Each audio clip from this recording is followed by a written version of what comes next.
بسم اللہ الرحمن الرحیم۔ اسلامی تاریخ 15 جمادی الثانی۔ غزوہ حنین۔ حنین مکہ اور طائف کے درمیان ایک وادی ہے۔ فتح مکہ کے بعد ملک عرب کے لوگ جوک در جوک اسلام کی سچائی کو دیکھ کر دین حق قبول کر رہے تھے، لیکن اس ماحول میں بھی قبیلہ حوازن اور قبیلہ ثقیف کے مشرکین اپنی جنگی طاقت و قوت پر گھمنڈ کرتے ہوئے اسلام اور مسلمانوں کے خلاف تقریباً 20,000 فوجوں پر مشتمل لشکر لے کر مقابلے کے لیے نکل پڑے۔ رسول اللہ صلی اللہ علیہ وسلم کو جب اس کی خبر ہوئی تو 10 شوال سن 8 ہجری میں 10,000 مسلمانوں کے ساتھ میدان میں پہنچے۔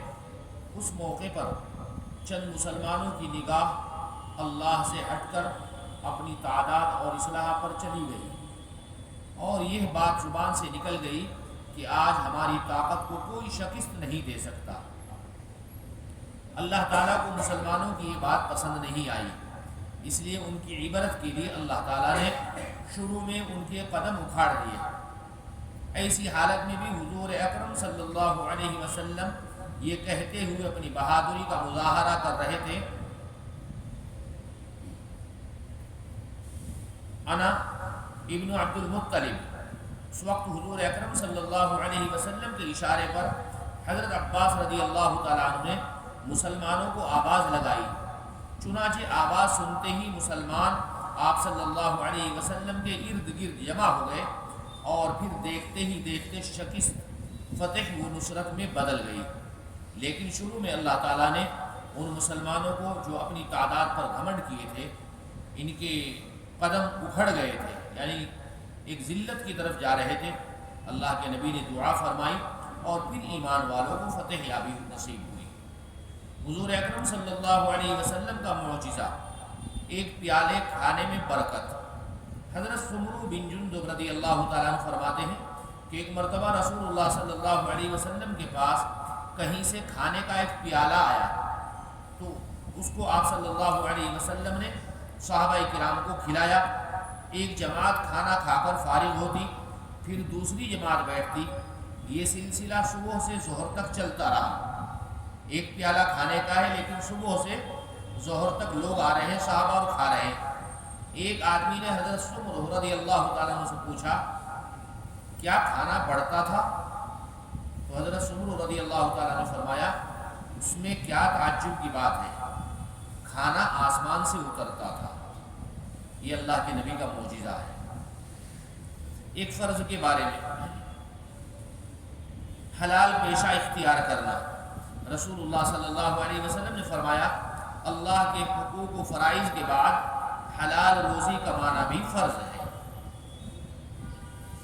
رسول اللہ صلی اللہ علیہ وسلم اکثر اللہ تعالیٰ سے یہ دعا مانگتے تھے، اللہم انی اعوذ بک من العجز والکسل والجبن والحزن واعوذ بک من فتنة المحیا والممات۔ اے اللہ، میں بے بسی، کاہلی، بزدلی اور حد سے زیادہ بڑھاپے سے پناہ مانگتا ہوں، اور زندگی و موت کے فتنے سے بھی پناہ مانگتا ہوں۔ ایک اہم عمل کی فضیلت، اللہ کے واسطے کھانا کھلانا۔ رسول اللہ صلی اللہ علیہ وسلم نے فرمایا، مجھے اپنے مسلمان بھائی کو اللہ کے واسطے صرف ایک لقمہ کھلانا 1 درہم صدقہ کرنے سے زیادہ محبوب ہے، اور اللہ کے واسطے کسی بھائی کو 1 درہم دینا 10 درہم صدقہ کرنے سے زیادہ محبوب ہے، اور اللہ کے واسطے کسی بھائی کو 10 درہم دینا ایک غلام آزاد کرنے سے بھی زیادہ محبوب ہے۔ ایک گناہ کے بارے میں، سچی گواہی چھپانا۔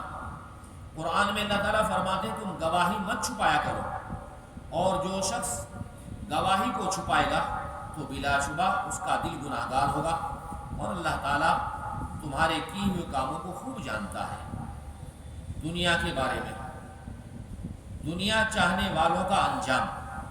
قرآن کریم میں اللہ تعالیٰ فرماتے ہیں، جو کوئی دنیا ہی چاہتا ہے تو ہم اس کو دنیا میں جتنا چاہتے ہیں جلد دے دیتے ہیں، پھر ہم اس کے لیے دوزخ مقرر کر دیتے ہیں، جس میں ایسے لوگ قیامت کے دن ذلت اور رسوائی کے ساتھ دھکیل دیے جائیں گے۔ آخرت کے بارے میں قبر کا عذاب برحق ہے۔ رسول اللہ صلی اللہ علیہ وسلم دو قبروں کے قریب سے گزرے تو آپ صلی اللہ علیہ وسلم نے فرمایا ان دو قبر والوں کو عذاب ہو رہا ہے، انہیں کسی بڑے گناہ کی وجہ سے عذاب نہیں دیا جا رہا ہے۔ ان میں سے ایک تو پیشاب کی چھینٹوں سے نہیں بچتا تھا اور دوسرا چغل خور چغلی کیا کرتا تھا۔ ہم بھی مسجد میں آتے ہیں جہاں پر پیشاب کرتے ہیں پھر کھڑے ہو کر پانی سے دھوتے ہیں، جس جگہ پر پیشاب کیا ہے اس کی چھینٹیں ہمارے کپڑوں پر بھی واپس پڑتی ہیں، تو یہ بھی پیشاب کی چھینٹوں کے مانند ہی ہوتا ہے، کپڑے ناپاک ہو جاتے ہیں۔ اللہ ہماری حفاظت فرمائے۔ اس حدیث سے معلوم ہوا کہ قبر کا عذاب برحق ہے اور انسانوں کو اپنے گناہوں کی سزا قبر سے ہی ملنا شروع ہو جاتی ہے۔ طب نبوی سے علاج، کلونجی میں ہر بیماری کا علاج ہے۔